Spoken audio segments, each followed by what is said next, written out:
Wow, this is so yummy. So, hi everyone, welcome to Srajan India 1. No one can whistle a symphony, it takes a whole orchestra to play it. Today is 8th of March 2023. Let us have a quick discussion of all these important topics. See, entertainment, thinking और writing in सब में फ़र्क होता है। Writing में सबसे ज़्यादा clarity आती है। Journal your journey your preparation journey, इसको जर्नल करिए, right it down, right and right more, study full throttle. This is happy Holi. आज हैप्पी होली है। Wish you a very happy and wonderful Holi. Bright colors, water balloons, lavish gujias, melodious songs, and purifying fire. Wish you a very happy and wonderful Holi. This is Prelims 2023 course. इसमें हमने entire syllabus cover किया है this preliminary exam का, GS1 and GS2। कल से ये classes start होगी and we will start with this environmental ecology, biodiversity and climate change. सुबह 11 बजे इसकी क्लास होगी। देन इसके बाद हम जनरल साइंस करेंगे और इसके साथ हमारा मार्च में ही पूरा सिलेबस कंप्लीट हो जाएगा दिस प्रिलिमिनरी एग्जाम का। This is crash course. कल से ये क्लासेस भी स्टार्ट होगी 8 PM पे, 8 PM इन इवनिंग। ये एक रैपिड होगा, रैपिड क्विक पेस पे हम सारी चीजें कवर करेंगे, फास्ट पेस्ड होगा। ये सारी चीजें हम अभी क्रैश कोर्स में अराउंड 70 डेज ऑफ टाइम पे कवर करने वाले हैं। So this is going to be like the final push ready reckoner, जो आपको बहुत काम आएगा दिस 28th ऑफ मई के एग्जाम पे। और ये है MCQ प्रैक्टिस, बिकॉज एप्लीकेशन बहुत जरूरी होता है। तो टेस्ट सीरीज की भी कल क्लास होगी 9 PM पे। MCQ सॉल्व करना बहुत जरूरी है। So these are 3 different courses for a very very affordable nominal fee. नाम मात्र की फी है ये 1111, considering the amount of energy, time और जितने अच्छे से हम सारी चीजें कवर कर रहे हैं। So if you are watching these videos, your support is required. Formally join the course and pay this fee. Your fee is required, okay? Because जितनी भी एक्टिविटीज होती है इसकी एक अच्छी खासी इकोनॉमिक कॉस्ट होती है, और जितने एफर्ट्स हम यहाँ पे डाल रहे हैं तो इससे काफी बर्डन भी आ रहा है। So your fee is required. At the same time आप the Hindu newspaper, Telegram quiz, other initiative से आपको बेनिफिट मिल रहा है। If you want to support, if you can support, आप इस कॉन्ट्रीब्यूशंस बटन के थ्रू भी सृजन इंडिया 1 को सपोर्ट कर सकते हैं। Your support is required, it is deeply valued. It will help in continuously improving and providing quality learning and education services. So you can make some contributions as well. Now this is the Hindu newspaper. See, जैसे हम Telegram quiz कर रहे हैं, इन quizzes को भी अभी numbers बढ़ाने का प्लान है। So your support is required. This is Telegram quiz, 5 MCQs daily basis पे we are doing. Similarly this is vocabulary. Unforeseen का मतलब होता है नॉट एंटिसिपेटेड और प्रेडिक्टेड। अनअपेक्षित, अनप्रेडिक्टेड, अनएक्सपेक्टेड। श्राउडेड का मतलब होता है कवर, एनवेलप, क्लाउडेड। कवर और envelop so as to like आपने उसको ढांक दिया है। So that is called shrouded. Herald का मतलब होता है अग्रदूत, an official messenger bringing news, messenger है। अवर्स मतलब होता है विरुद्ध, having a strong dislike of और अपोजिशन टू समथिंग। कॉमिटी का मतलब होता है बेसिक शिष्टाचार, courtesy and considerate behaviour towards others. ये एक हार्मनी, पीस, कॉन्कॉर्ड हम इसको बोल सकते हैं। सो ये वोकैब वर्ड्स हैं आज के लिए। कॉमिटी, अवर्स, herald, shrouded और unforeseen. If you come across any other important word, write down that word along with its meaning in the comment section down below. This is CSAT. CSAT daily basis पे solve करिए। ये 2 questions आपको बहुत benefit होगा। So this is question number 1 and this is question number 2. This is writing practice. Again, writing practice में भी हम बहुत टाइम, एनर्जी, एफर्ट्स डाल रहे हैं and it is absolutely free. आपको यहाँ पर अच्छे से पार्टिसिपेट करना चाहिए, बिकॉज प्रीलिम्स निकालना ही सब कुछ नहीं होता है, आपको मेंस भी क्वालिफाई करना है, फाइनल सिलेक्शन भी चाहिए। So digit all innovation and technology for gender equality. आज 8th ऑफ मार्च है, इंटरनेशनल वुमेन्स डे, और उसका थीम है ये digit all innovation and technology for gender equality. अब इस पे एक ऐसे लिखने का ट्राई करिए। ऐसे लिखिए अराउंड 1000 वर्ड्स में, 1000 वर्ड्स में इसमें एक ऐसे लिखने का ट्राई करिए। So write it down and submit to this website srajanindia.1। अभी आपके पास काफी टाइम है, अभी हम अराउंड +3 +4 डिले चल रहा है। रिव्यू में, तो आपके पास काफी टाइम है, एक बहुत अच्छा सा ऐसे यहाँ पर लिखकर तैयार करिए। Okay, digit all innovation and technology for gender equality. Now this is social media update. So now this is looking so yummy. Guess the name of this holy special treat. क्या आप इसका नाम बता सकते हैं? कौन सी स्वीट डिश है ये? अभी शुरू में देखा था हमने। Now this is again a very good example. ये फर्स्ट बैम्बू क्रैश बैरियर है।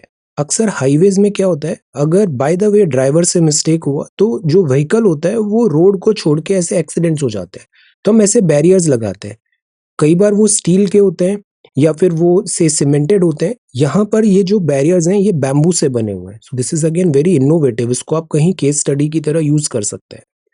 ये है राधा कृष्णा प्लेइंग होली मेवाड़ पेंटिंग 1750। तो this is Mewar painting, types of paintings. Now ये है women the game changer of new India. आपको पता है 88.7% of women now participate in major household decision. This is very important. Number of women become 1020 against 1000 men. तो जो हमारा sex ratio skewed था, अभी जो लेटेस्ट अभी जो डेटा आया था NFHS 5 का भी, उसमें 1020 विमेन है पर 1000 मेन। सेक्स रेशियो यूजुअली बराबर रहना चाहिए, बराबर। Prohibition of child marriage amendment act introduce हुआ है to increase girls marriage age from 18 to 21। 18 से कम नो शादी। 53% ऑफ जन धन, ये 18 था अब 21 हो गया है, सो 21 से कम no marriage. Over 53% of Jan Dhan bank account holders अभी विमेन है रूरल एरिया में। इसके साथ ही पेड मैटरनिटी लीव्स अभी बढ़ गई है 12 हफ्ते से 26 हफ्ते। 704 वन स्टॉप सेंटर्स हैं, फंक्शनल हैं across country to provide assistance to women victims. एक 112 नंबर होता है, टोल फ्री नंबर होता है, one nation one emergency number launch हुआ है। विमेन टेक्नोलॉजी पार्क हैं, giving opportunities to learn innovation and science. So this is International Women's Day. International Women's Day, ये National Family Health Survey 5 का data है और ये Ministry of Women and Child Development ने ये सारा डेटा प्रोवाइड किया about schemes. So this is the social media update. अब हम आते हैं द हिंदू न्यूज़पेपर में, इसको क्विकली स्कैन करते हैं। Wednesday March 8 Delhi edition. So a showcase of this repatriated antiquities. Repatriation मतलब इन्हें विदेश चली गई थी, उनको वापस बुलाया गया। Khajuraho exhibition. Vice President appoints own staff on House committees, unprecedented practice। ये जो चैटबॉट्स हैं, AI एप्लीकेशन, ये भी गाफ मिस्टेक्स करते हैं। Chinks in the armour, at times ये बायस भी होते हैं, इनका लॉजिक ही खराब होता है। और ये बांग्लादेश में ये ब्लास्ट हुआ है। US is trying to encircle China, foreign minister of China ने कहा। अमेरिका की इंडो पैसिफिक स्ट्रैटेजी है वो प्राइमरली चाइना को काउंटर करने के लिए है। एक एक्सक्लूसिव ब्लॉक जैसे बन रहा है क्वाड, उसका भी यहाँ पे चाइनीज फॉरेन मिनिस्टर ने रेफरेंस दिया। कन्फ्रंटेशन एटीट्यूड है Asia Pacific version of NATO. Asia Pacific version of NATO बोला है, जो क्वाड और इंडो पैसिफिक में US लेड एक्टिविटीज हो रही है। So if the US does not hit the brake but continue to spend down the wrong path, no amount of guardrails can prevent derailing and there will surely be conflict and confrontation. So kind of warning यहाँ पे दिया है Chinese foreign minister में। USA और China के बीच में trade war चालू हुआ था और अब ये वॉर दूसरे स्फेयर्स में भी दिखने को मिल रहा है, जैसे कि ताइवान एक थिएटर हो सकता है चाइना और USA की वॉर का, जैसे यूक्रेन एक थिएटर है USA और रशिया की वॉर का। So the point is to encircle China through its Indo Pacific strategy. यहाँ पर एक्सक्लूसिव ब्लॉक्स बनाए जा रहे हैं लेड बाय द USA, ऐसा चाइना के फॉरेन मिनिस्टर ने कहा। तो लेट अस सी, इंडिया के भी चाइना के साथ डिफिकल्टीज है, बॉर्डर इश्यूज है, अभी गलवान क्राइसिस भी हुआ था। सो लेट अस सी, अभी G20 पे सारे फॉरेन लीडर्स, फाइनेंस मिनिस्टर्स, और भी फाइनल G20 मीटिंग में प्राइम मिनिस्टर्स एंड लीडर्स भी आएंगे। So this is going to be a very important event. यहाँ प्राइमरली क्वाड को टारगेट किया। क्वाड का मतलब होता है India, USA, Australia, Japan, Quad. Similarly एक ऑकस है, ऑकस में ऑस्ट्रेलिया, UK और US है। ऑस्ट्रेलिया को न्यूक्लियर सबमरीन्स प्रोवाइड की गई है। तो वेस्टर्न कंट्रीज यहाँ पर ऐसा वर्क कर रहे हैं, ऐसा इधर बताया फॉरेन मिनिस्टर ऑफ चाइना ने। प्लस मिस्टर शी ने भी कहा था कि जो थीम है वो प्राइमरली चाइना को काउंटर करने के ओरिएंटेड लग रहा है। Let us see. So US is trying to encircle China, foreign minister ने कहा। विमेंस डे की इवनिंग में नागालैंड की first women minister assumes office. Now see, this is extraordinary. International women day है और अभी जो नागालैंड में चुनाव हुए थे उसमें विमेन लेजिस्लेटर यहाँ पर आई है। This is fantastic, breaking barriers. कल द हिंदू का छुट्टी होगा। So this is the Hindu newspaper. अब ये नेक्स्ट पेज है, लिव इन पार्टनरशिप और marriage lines blur when it comes to domestic violence. See, domestic violence is domestic violence and safeguard against domestic violence is very very important. Safeguard domestic violence, चाहे वो live in partnership हो या फिर marriage हो। Then this is next page और this is next page. अब यहाँ पर हरियाणा शहरी विकास प्राधिकरण है। कोची डंपयार्ड में स्मोक आ रहा है, एयरफोर्स उसको डाउज कर रही है fire. This is again so painful. Illegal electric fence था, इसने 3 एलिफेंट्स को यहाँ पर इलेक्ट्रोक्यूट कर दिया, जंबो इशू हो गया है।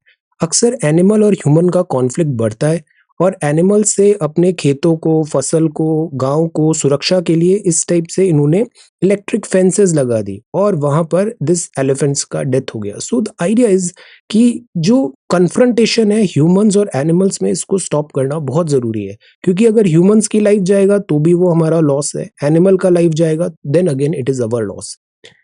Wake up, embrace your power and voice it out. Let's stop crimes against women together. Crimes against women को stop करना है। जैसे ये हेल्पलाइन है Delhi police, getting obscene calls है, ऑब्सीन कॉल्स है, डरना नहीं है। Call on this number 1096, you will get all the help. Women help desk है, 24/7 पुलिस स्टेशन है। हिम्मत प्लस ऐप है। सशक्ति सेल्फ डिफेंस ट्रेनिंग प्रोग्राम भी है। ये जो सेल्फ डिफेंस ट्रेनिंग है ना, ये आना चाहिए। फिजिकली स्ट्रांग बनिए, फिजिकली स्ट्रांग बनिए, exercise Sashakti, this self defence training program. Then this is editorial. First editorial है home and away. This is again a very sensitive issue. ये बात है माइग्रेंट वर्कर्स का। एक पुश फैक्टर होता है और एक पुल फैक्टर होता है। तो जैसे बिहार में एम्प्लॉयमेंट अपॉर्चुनिटीज कम है, पॉपुलेशन डेंसिटी बहुत ज्यादा है, तो अक्सर बिहार से लोग बाग बाहर जाते हैं काम करने के लिए, तो ये पुश फैक्टर हो गया। तमिलनाडु में बहुत सारी इंडस्ट्रीज हैं, बहुत सारी लाइक वर्कर्स की रिक्वायरमेंट होती है, तो वहां पर पुल फैक्टर हो गया। अब क्या होता है, अक्सर जो माइग्रेंट्स आते हैं उनके साथ वायलेंस देखने को मिला है, डिस्क्रिशन देखने को मिला है, डिस्क्रिमिनेशन देखने को मिला है और अनजस्ट ट्रीटमेंट भी होता है, which is very wrong. Because जैसे कुछ दिन पहले हमने जम्मू एंड कश्मीर में भी देखा था। जम्मू एंड कश्मीर में जो वर्कर्स हैं वो प्राइमरली बहुत सारे वर्कर्स माइग्रेंट वर्कर्स ही हैं। वो वहाँ पे ऑल टाइप ऑफ जॉब्स कर रहे हैं और दैट इज वाई वहाँ की इकोनॉमी चल रही है। Same is the case with Tamil Nadu. तो अगर इस तरीके से माइग्रेंट वर्कर्स पे अटैक होगा तो ऑब्वियसली जहां होस्ट जगह है वहां पर भी इकोनॉमिक ह्यूज लॉसेस होंगे। So it is responsibility of the host state कि जो माइग्रेंट वर्कर दूसरे राज्यों से आए हैं उनको बेसिक सेफ्टी सिक्योरिटी प्रोवाइड कराए। Migrant workers must feel safe and as integral part of the community. This is one India, everybody, हर किसी को राइट है वो देश के किसी भी कोने में जाकर अपना एम्प्लॉयमेंट कर सकता है। ये कौन सा फंडामेंटल राइट है? Tell. So the rumours and fake news about migrant workers जो है, तो इसमें क्विक इंटरवेंशन जरूरी था, जो हुआ भी। अश्योरेंस दिलाना जरूरी है अबाउट सेफ्टी। सो ये जो सीन्स होते हैं ये ठीक नहीं है। सो माइग्रेंट वर्कर्स को प्रोटेक्शन देना जरूरी है। अब देखो इसमें प्रॉब्लम क्या होती है, मैं आपको हमेशा क्या बताता हूँ, सेंसेशनलिज्म से बचना चाहिए, क्विक ओपिनियन फॉर्म करने से बचना चाहिए। हमेशा जो जल्दबाजी का काम होता है, क्विक ओपिनियंस बनाते हैं, क्विकली डिसीजन पास कर देते हैं, 9 आउट ऑफ 10 टाइम्स ये गलत होता है, mark my words. So the point is, कई बार हम क्या प्रोपोगेंडा करते हैं, फ्लो में जो फेक न्यूज है उसको स्प्रेड करने लग जाते हैं। इससे फिर वो व्यूज आते हैं और वायरल हो जाती है चीजें और फिर इससे एक पैनिक होता है। तो आपने innocently, not so innocently, but चीजों को फॉरवर्ड किया, बट आपने सोचा उसका इम्पैक्ट क्या पड़ेगा। कई बार इस तरीके के वीडियोस होते हैं, मिसलीडिंग होते हैं। मैं आपको हमेशा क्या बताता हूँ, इन क्लिक बेट्स से बचना चाहिए। Click baits are doing a lot of harm. So the point is, ये जो मिसलीडिंग वीडियो क्लिप्स होते हैं इस पे भी बिहार पुलिस ने एक्शन लिया। अभी ये अलाउड नहीं है, मिसलीडिंग एंड फेक। आप इंसाइट कर रहे हो वायलेंस को, डिस्टर्बेंसेस क्रिएट कर रहे हो। तो इससे क्या हुआ, माइग्रेंट वर्कर्स में एक पैनिक हुआ और फिर चीजें आउट ऑफ कंट्रोल हो गई। तो इसमें हर किसी की रेस्पॉन्सिबिलिटी है कि इस सच टाइप ऑफ लाइक जो डिफिकल्टीज होती है वो नहीं होने दे। अब देखो माइग्रेंट वर्कर्स बहुत इंपॉर्टेंट है, तमिलनाडु की इकोनॉमिक एक्टिविटी का लाइफलाइन है। यहाँ पे जैसे CREDAI तमिलनाडु में एक सर्वे हुआ था, माइग्रेंट कम्युनिटी 85% है वर्क बिग प्रोजेक्ट्स में, 70% है मीडियम स्केल प्रोजेक्ट्स में। तो अगर ये माइग्रेंट वर्कर्स नहीं होंगे तो तमिलनाडु का जो इकोनॉमिक स्ट्रेंथ है, क्या वो वैसा मेंटेन हो पाएगा? नहीं। So that is why migrant workers are very important. Manufacturing, textile, construction, hospitality, सब जगह आपको माइग्रेंट वर्कर्स वहां पे काम कर रहे हैं। सो इट इज रेस्पॉन्सिबिलिटी कि ये जो 11.5 लाख माइग्रेंट वर्कर्स हैं, इनको प्रोटेक्शन मिले, इनको इंटीग्रेट किया जाए। They are part of like one India. Okay, तो द पॉइंट इज, ये जो होता है प्रोटेक्टिंग इंटरेस्ट, पॉलिटिसाइजेशन हो जाता है एट टाइम्स। कई बार सोशल मीडिया में आपको पता है, यूट्यूब एटसेट्रा में, इसमें व्यूज पे पैसे मिलते हैं, आपके कितने व्यूज हैं, एड्स कितने आ रहे हैं, लाइक दैट। तो just for the sense of like number of views to get ad revenue, हम वायरल कंटेंट बनाने लग जाते हैं, वायरल कंटेंट, और जो बेसिर पैर की बातें होती है, इससे बचना चाहिए। So the point is, who help in the states developments are our workers. और फिर टाइमली अभी फिर बात भी हुआ, Tamil Nadu chief minister and Bihar chief minister, और फिर इसको सॉर्ट कर दिया गया है। So the point is, issue migrant workers हैं, माइग्रेंट वर्कर्स को सेफ्टी प्रोवाइड करना एक बहुत बड़ा प्रायोरिटी है।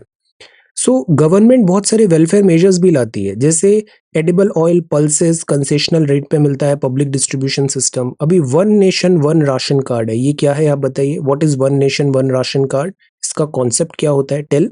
सो द पॉइंट इज कि माइग्रेंट वर्कर्स को हमें एक बहुत एसेट की तरह देखना चाहिए, कि कोई बाहर देश से आपके यहाँ आया है, आपकी इतनी सारी इकोनॉमी में कंट्रीब्यूट कर रहा है।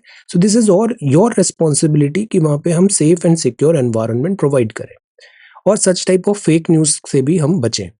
ये चैलेंजिंग डॉगमा है। सी, यहाँ पे स्ट्रे डॉग्स की बात है। Dogs, there is no doubt, without an iota of doubt, dogs हमारे बेस्ट फ्रेंड माने गए हैं सिंस टाइम इमेमोरियल। सो डॉग्स बहुत रिलायबल होते हैं, बहुत लॉयल होते हैं, there is no doubt about that. But the point is, कई बार ये जो स्ट्रे डॉग्स होते हैं, ना तो इनको प्रॉपर फूड देते हैं, फूड नहीं देते हैं तो ये एट टाइम्स बहुत एग्रेसिव बिहेव करते हैं। कई बार इनको वैक्सीनेशन, कई बार क्या, कभी भी वैक्सीनेशन इनको लगाया नहीं जाता है। कई बार जो एक्टिविस्ट होते हैं, दे show all the love and care, but it is like one time show, one time, या फिर ये मोर और लेस फोटो ऑप ज्यादा होता है। ये help, so called help. Real help है वैक्सीनेशन प्रोवाइड करें, रियल हेल्प है प्रॉपर शेल्टर प्रोवाइड करें, प्रॉपर वहाँ पे डिसीजेज हैं, मेडिसिन हैं, ये प्रोवाइड करें। ये एक्चुअली में डॉग्स का, स्ट्रीट डॉग्स का रियल हेल्प होगा। बट प्रॉब्लम क्या आती है, अगर उनको वैक्सीनेशन नहीं है, अगर उनको डिसीजेस है, in the end animal is a animal. हमारी बॉडी और एनिमल की बॉडी का डिजाइन अलग होता है। बहुत सारी डिसीजेस, वायरसेस होती है जो एनिमल से ह्यूमंस में ट्रांसफर होती है। जो डॉग्स होते हैं, इसके बाइट से रेबीज होता है, और रेबीज का कोई इलाज नहीं है। So the point is we need to take care of this stray dog menace. कई बार छोटे बच्चे होते हैं, छोटे बच्चे बाहर घूम रहे हैं, और बहुत सारे हमने ऐसे अनफॉर्चुनेट एक्सीडेंट्स भी देखे हैं, केसेस भी देखे हैं। तो दिस इज नॉट एक्सेप्टेबल, इसका सॉल्यूशन निकालना जरूरी है। सो द पॉइंट इज, यहाँ पर बात है कि dogs have a unique relationship with man's evolutionary history. ये हमारे कंपेनियन रहे हैं, there is no doubt about it. Moral हमारी रेस्पॉन्सिबिलिटी भी बनती है, हम डॉग्स का केयर करें, उनके वेलफेयर में हम वर्क करें। बट द पॉइंट इज, ये जो डिफिकल्टी आती है डॉग बाइट की, या फिर डॉग रिलेटेड, जैसे अभी बच्चों पे अटैक्स हुए, इसको भी इग्नोर नहीं किया जा सकता है। तो द पॉइंट इज कि D recognising the rights of stray animals if leased and registered. Leased मतलब क्या होता है, जैसे पेट डॉग भी होता है आपका, तो आपकी रिस्पॉन्सिबिलिटी है, आप उसको ऐसा पट्टा बांध के घुमाओ, ऐसे फ्री नहीं छोड़ो। अगर आपका पेट डॉग किसी को बाइट करेगा, तो ये ऑनर के ऊपर सारी रिस्पॉन्सिबिलिटी आती है, ऑनर के ऊपर। तो हमेशा लीस्ट करो, और रजिस्टर्ड रहे, आपका डॉग रजिस्टर्ड है। कई बार हम देखते हैं, जैसे स्विगी जोमेटो में वो डिलीवरी करने जा रहे थे और डॉग ने बाइट कर दिया। अब it is your dog, you love your dog, but think about the, उस पर्सन के पॉइंट ऑफ व्यू से भी देखो, जो सोल ब्रेड अर्नर था, उसको डॉग ने बाइट कर दिया, उसका लाइफ लॉस हो गया। तो what about him, what about his family? No. So the point is, human custodians की रेस्पॉन्सिबिलिटी है, डॉग्स पालना अच्छी बात है, बट उसके साथ जिम्मेदारी भी निभानी चाहिए। सो द पॉइंट इज कि यहाँ हम किस तरीके से इसको केयर करें, ह्यूमन ह्यूमन ह्यूमन एंगल के through. Prevention of cruelty to animals act है, एनिमल बर्थ कंट्रोल रूल्स है 2001, जिसको अपडेट किया है ताकि जो पॉपुलेशन है उसको भी कंट्रोल किया जाए। प्रपोज्ड रूल्स है एनिमल बर्थ कंट्रोल रूल्स में। तो द पॉइंट इज कि वैक्सीनेशन जरूरी है, स्टेरलाइज किया जाए, डिसीज है तो उनका इलाज किया जाए डॉग्स का। इनक्योरेबली इल है, मोर्टली वुंडेड है डॉग, तो वहां पे यूथेनेशिया का भी ऑप्शन रहता है। So the point is unchecked stray dogs हैं, इसको रिस्ट्रेन करना जरूरी है। अब देखो ये number 1 stray for every 100 Indian है। That India lacks the infrastructure and mechanism to ensure the most vulnerable, जैसे पुअर और चिल्ड्रन। मतलब हम ह्यूमंस का ही पूरा ख्याल नहीं रख पा रहे हैं तो डॉग्स का कैसे करें, अपने पास इतने रिसोर्सेज नहीं है। This is also one question. But जो वैक्सीनेशन है, स्टरलाइजेशन है, ये एक पाइप ड्रीम बन जाता है, बट इसको अचीव करना चाहिए। हमारा कमिटमेंट है। ये जो रेबीज है, rabies is a very dangerous disease. Eliminate rabies by 2030। और ये रेबीज होती है ना, ये डॉग बाइट से होता है। सो इंडिया का poorest will continue to see the right to safe public spaces culled at the altar of callous activism. This is callous activism. Activism भी प्रॉपर होना चाहिए। This is callous activism. Okay, so this is challenging dog. So this is there. यहाँ पर है non alignment for Ukraine peace. यहाँ regular talks दिया हुआ है कि इंडिया हमेशा से नॉन अलाइन रहा है। यूक्रेन में भी इंडिया ने साइड्स चूज नहीं किए। इंडिया का जो वर्क रहा है वो ऐसा रहा है कि पीस को प्रायोरिटी मिलना चाहिए। हम बहुत ज्यादा बॉल बाय बॉल अभी स्टैंडिंग नहीं देखते हैं। इंडिया की स्टैंडिंग हमने देख लिया। अभी जो यूनाइटेड नेशंस में भी स्टेटमेंट था कि हम डिमांड कर रहे हैं यहाँ पर पीस होना चाहिए और डिप्लोमेटिक डायलॉग के थ्रू सॉल्यूशंस आने चाहिए। This is not the era of war. हम जानते हैं एनएएम के बारे में। तो एनएएम क्या होता है? जैसे ही वर्ल्ड वॉर 2 एंड हुआ, वर्ल्ड 2 बाइपोलर हो गया, एक अमेरिका का ग्रुप और एक रशिया का ग्रुप। तो हमने कहा हम अलाइंड नहीं है, हम ना तो नेटो में है और ना रशिया के साथ है, यूएसएसआर के ग्रुप में। हम नॉन अलाइंड है अपनी फॉरेन पॉलिसी में, तो इसको बोलते हैं नॉन अलाइनमेंट मूवमेंट। एक कोल्ड वॉर हुआ था, यूएस और रशिया एक्चुअली में फाइट नहीं किए बट ऑलमोस्ट ब्रिंक्समैनशिप था, on the verge of fight. तो इसको कोल्ड वॉर बोलते हैं। ये अपना इन्फ्लुएंस बढ़ा रहे थे। तो इंडिया ने क्लियरली कहा कि हम गुटबाजी में बिलीव नहीं करते, हम अपना इंडिपेंडेंट स्वतंत्र रहना पसंद करते हैं। सो एशिया अफ्रीका बांडुंग कॉन्फ्रेंस हुई इंडोनेशिया में और 1955 में इसका कॉन्सेप्ट आया। पहली कॉन्फ्रेंस हुई बेलग्रेड यूगोस्लाविया में 1961 में। 120 मेंबर थे 2018 तक। इसमें Africa, Asia, Latin America, Caribbean और यूरोप की भी कंट्रीज है, जैसे Belarus and Azerbaijan. 17 countries, 10 international organisations भी इसके ऑब्जर्वर स्टेटस पे है। नॉन अलाइनमेंट मूवमेंट का कॉन्फ्रेंस हुआ था 61 में और लीडरशिप थी Joseph Broz Tito of Yugoslavia, Gamal Abdel Nasser of Egypt, Jawaharlal Nehru ji of India and Nkrumah of Ghana and Sukarno of Indonesia. The idea was कि हम नेशनल इंडिपेंडेंस रखेंगे, सोवरन रहेंगे, टेरिटोरियल इंटीग्रिटी होगा और नॉन अलाइन रहेंगे। हम against है imperialism, colonialism, neo colonialism, racism, किसी भी टाइप के फॉरेन सब्जुगेशन के अगेंस्ट। अब ये एनएएम आगे बढ़ता है, इंडिपेंडेंट रहने की बात होती है। जवाहरलाल नेहरू जी कुछ प्रिंसिपल्स बताते हैं कि इसके जो प्रिंसिपल्स है वो प्राइमरली यूएन के जो सिस्टम है उसके विद इन ही है, सिंक है। हम स्वतंत्र हैं, सोवरन है, हम सोवरन है, हम किसी के दबाव में काम नहीं करते। हम पीसफुल सेटलमेंट पे बिलीव करते हैं। हम रेस्पेक्ट करते हैं पॉलिटिकल, इकोनॉमिक, कल्चरल डाइवर्सिटी को। डिफेंस एक शेयर्ड इंटरेस्ट होता है, जस्टिस, कोऑपरेशन होना जरूरी है। ये सबकी म्यूचुअल रिस्पॉन्सिबिलिटी है। Respect and equality is important. Collective self defence है, कलेक्टिव सेल्फ डिफेंस है, राइट ऑफ इंडिविजुअल डिफेंस है। और उसके बाद नॉन इंटरफेरेंस भी है। हम internal matters of other states में इंटरवीन नहीं करते हैं। मल्टीलेटरलिज्म और मल्टीलेटरल ऑर्गेनाइजेशन को एनकरेज करते हैं कि अकेले नहीं होता है, सबको मिलजुल के रहना चाहिए। तो नैम ने क्या किया, एक बहुत अच्छा प्लेटफॉर्म तैयार किया, इंडिपेंडेंट थिंकिंग हुआ और इंडिया इसका फाउंडिंग मेंबर है। कोल्ड वॉर इरा में अपार्थेड एक आया था, जो स्किन का कलर है उसके हिसाब से रंग भेद होता था, अपार्थेड। तो अपार्थेड में साउथ अफ्रीका में नैम ने इसको सपोर्ट किया। डिसआर्मामेंट, जो ये वेपन्स रेस हो रही है, हमने इसके अगेंस्ट आवाज उठाई। यूनाइटेड नेशन सिक्योरिटी काउंसिल में रिफॉर्म्स की बात की। रीजनल टेंशंस बहुत सारे होते थे, उसमें हमने एक्टिव रिजोल्यूशन की बात की। तो नैम रेलेवेंट है वर्ल्ड पीस में, सोवर्निटी में। थर्ड वर्ल्ड नेशन, जैसे क्या हुआ, फर्स्ट वर्ल्ड हो गया जो अमेरिका के साथ है, सेकंड वर्ल्ड हो गया रशिया के साथ है, और जो दोनों की तरफ नहीं है उसको नाम दे दिया गया थर्ड वर्ल्ड, जैसे कि इंडिया। यूनाइटेड नेशंस का सपोर्ट किया, इक्विटेबल वर्ल्ड ऑर्डर की बात की, डेवलपिंग कंट्रीज के इंटरेस्ट को बाहर रखा, कल्चरल ह्यूमन राइट्स थे, सस्टेनेबल डेवलपमेंट थे, इकोनॉमिक ग्रोथ थी। ये सारी चीजें नैम में हुआ। इंडिया की पोजीशन स्ट्रांग रही है। यूएसएसआर के डिसइंटीग्रेशन के बाद वर्ल्ड यूनिपोलर हो गया। यूनिपोलर में भी हमने बात किया, अभी भी हम नॉन अलाइनमेंट ही है, ऐसा नहीं है कि हम किसी एक गुट में शामिल होंगे।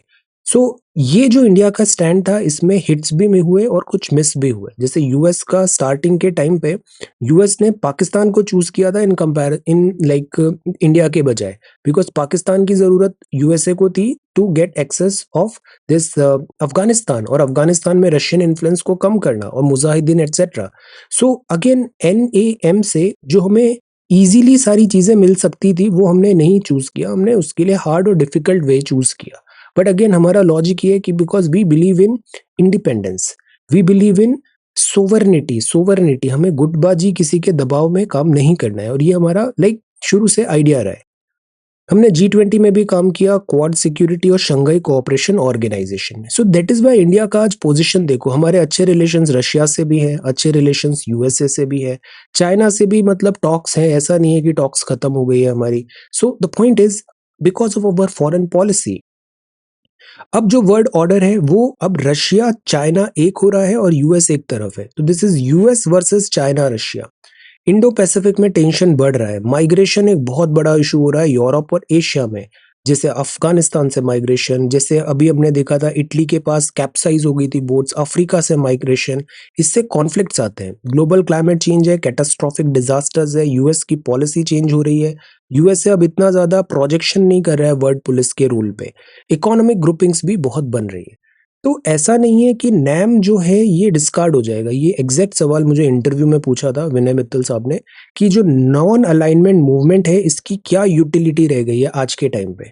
तो द आंसर वाज कि NAM is important, non alignment movement अभी भी इम्पोर्टेंट है, बिकॉज नैम का मतलब ये नहीं है कि हम प्रो यूएस या प्रो रशिया है। नैम का मतलब है कि हम प्रो सोवर्निटी है। ओवर द टाइम नैम भी जो है ये इवॉल्व होता है, बहुत सारे नए फील्ड में हमने स्ट्रैटेजिक थिंकिंग में सोवरेन इंडिपेंडेंट थिंकिंग को आगे बढ़ाते हैं, और उसके लिए नैम एक बहुत बड़ा पिलर है। फॉर एग्जांपल, हमने रशिया से ऑयल परचेज किया डिस्पाइट यूएसए ने हमें इतना प्रेशराइज किया। ये क्यों हो पाया? Because we are sovereign. यहाँ पे बात है chatbot gaffe that exposes the cling chinks in the AI armour. देखो टेक्नोलॉजी जो होती है, स्पेशली एआई होती है, एआई क्या है? This is a machine learning. Machine कैसे सीखती है? बहुत सारा जो डेटा रहता है उसको देख के मशीन एल्गोरिदम बनाती है और सीखती है। ये डेटा गलत है तो मशीन गलत सीखेगी, मशीन गलत डिसीजन लेगी। फॉर एग्जाम्पल, सोसाइटी में प्रिवेलेंट है एथनिक दिस रेशियल डिस्क्रिमिनेशन है, तो एआई भी रेशियल डिस्क्रिमिनेशन देखने लग जाती है। सोसाइटी में स्टीरियोटाइप है तो एआई भी स्टीरियोटाइप हो जाती है। सोसाइटी में अगर डेटा है वो बायस्ड हो रहा है, फॉर पॉलिटिकली बायस्ड हो रहा है, तो एआई भी पॉलिटिकली बायस्ड हो जाती है। सो दीज आर इसके जो एल्गोरिदम है उसमें चिंक्स है। The importance of women lead digital solution, ये एक भी अच्छा आर्टिकल है। इसी पे बेस्ड आपको जो भी ऐसे भी लिखना है कि डिजिटल से क्या फायदे हैं विमेन एम्पावरमेंट पे, इसको प्रिपेयर करिएगा। फिजिकल साइड है, is heat in India set to get worse? See यहाँ पे अगेन प्रेडिक्शन हो रहा है, इसको अभी हम थोड़ा वेट करेंगे। इस बार ऐसा माना जा रहा है कि ये अल नीनो ईयर है। अल नीनो ईयर है मतलब बारिश कम, और इस बार हीट वेव्स बहुत ज्यादा होगी, क्लाइमेट डिजास्टर। लैंसेट की रिपोर्ट है पिछले 10 डेकेड में 5 million people died on average each year because of extreme temperature. और पंजाब, हरियाणा, उत्तराखंड, यहाँ नॉर्दर्न इंडिया में बहुत ज्यादा टेम्परेचर बढ़ा भी है। राज्यों को जरूरत है disaster preparedness, Sendai framework for disaster reduction को वर्क आउट कराना, अर्ली वार्निंग सिस्टम हो, और जैसे एनडीएमए की जो गाइडलाइंस होती है कि हम किस तरीके से हीट के एक्सट्रीम हीट के इम्पैक्ट को कॉम्बैट करें। फॉर एग्जाम्पल, वाइट रूफ हो सकती है, ग्रीन रूफ टॉप हो सकता है, शेडिंग ब्लॉक टॉवर्स है, हम ट्रीज ज्यादा से ज्यादा लगाए, जो वृक्षदार पेड़ होते हैं ये ठंडी हवाएं लाते हैं, तो दिस इज इंपॉर्टेंट। सो हमें ऐसे प्रिपेयर करने की जरूरत है बिकॉज टेम्परेचर इज राइजिंग।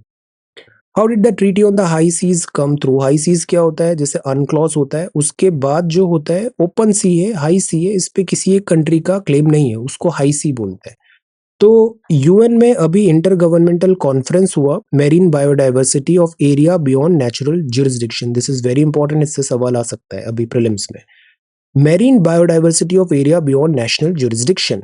तो यहाँ ये बात हुआ कि जो हाई सीज है, जहाँ पे किसी पर्टिकुलर कंट्री का टेरिटोरियल वाटर नहीं है, क्लेम नहीं है, वो हाई सी है, वहां को कैसे कंजर्व किया जाए।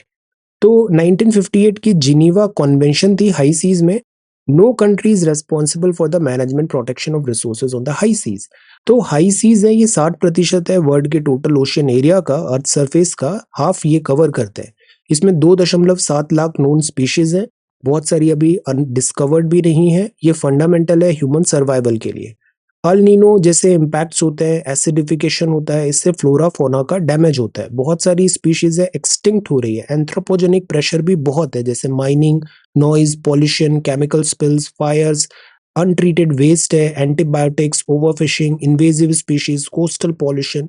तो because of anthropogenic activities high seize में भी स्पीशीज फ्लोरा फोना का लॉस हो रहा है। सो द पॉइंट इज ये प्रोटेक्टेड नहीं है, हमें इसको प्रोटेक्ट करना है। इस पूरे 60% जो सी है इसका केवल 1% ही अभी अंडर प्रोटेक्शन है।